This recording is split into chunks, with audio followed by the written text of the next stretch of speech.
Moins 430, Saint-Augustin meurt dans Hippone assiégé. Aujourd'hui, on va évoquer la notion de guerre juste. Bonjour à toutes et tous, salam alaikum, très chers toins éclairés. Au cours du 5e siècle, la ville d'Hippone, aujourd'hui Annaba en Algérie, est devenue un haut lieu de spiritualité chrétienne.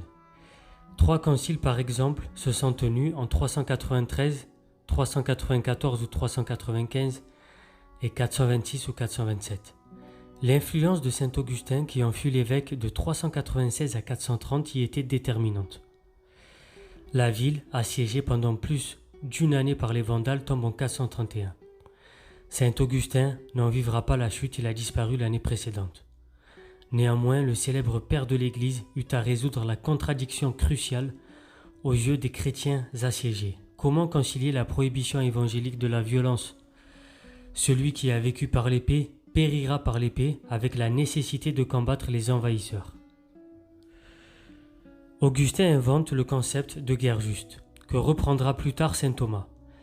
La guerre est juste quand elle est défensive. Dans la cité de Dieu, la guerre est un mal qui s'oppose à la paix du Christ, voulu par Dieu pour tous les hommes selon la vision chrétienne. La guerre sera donc juste si elle est conduite dans la perspective du rétablissement de cette paix. Sans justifier les guerres réparatrices. C'est dans l'intention de la paix que les guerres sont faites. Mais c'est surtout saint Thomas qui va fixer les principes de ce droit de faire la guerre. Dans la somme théologique, il précise d'une part que la guerre défensive est toujours juste, mais d'autre part que la guerre offensive peut l'être également, à la condition de satisfaire au moins 3 critères. Elle doit être déclenchée par une autorité légitime et doit alors avoir une dimension punitive. Une déclaration est donc nécessaire pour donner à l'adversaire l'ultime possibilité d'offrir réparation avant le déclenchement des hostilités. Ensuite, en second lieu, elle doit être le dernier moyen employé pour réparer un préjudice, le dernier recours.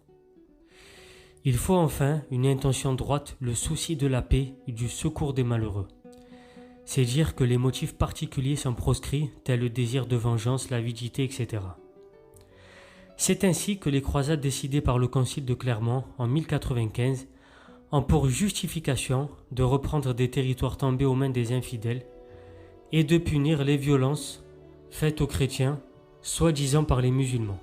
Bien évidemment, on reviendra dans une vidéo spécifique, ce n'est pas ce qui s'est passé au travers de l'histoire et on verra ça dans plusieurs vidéos spécifiques.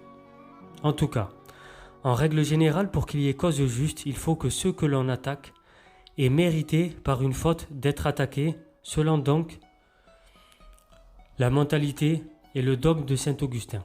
L'école de Salamanque, autour du dominicain Francisco de Vitoria, en développe l'argumentaire pour offrir in fine au roi d'Espagne les justifications nécessaires à l'occupation par la force des Amériques et aux massacres successifs des Indiens, bien évidemment qui étaient injustifiés encore une fois au regard de l'histoire. C'était Soso Lintello, abonnez-vous, partagez, likez.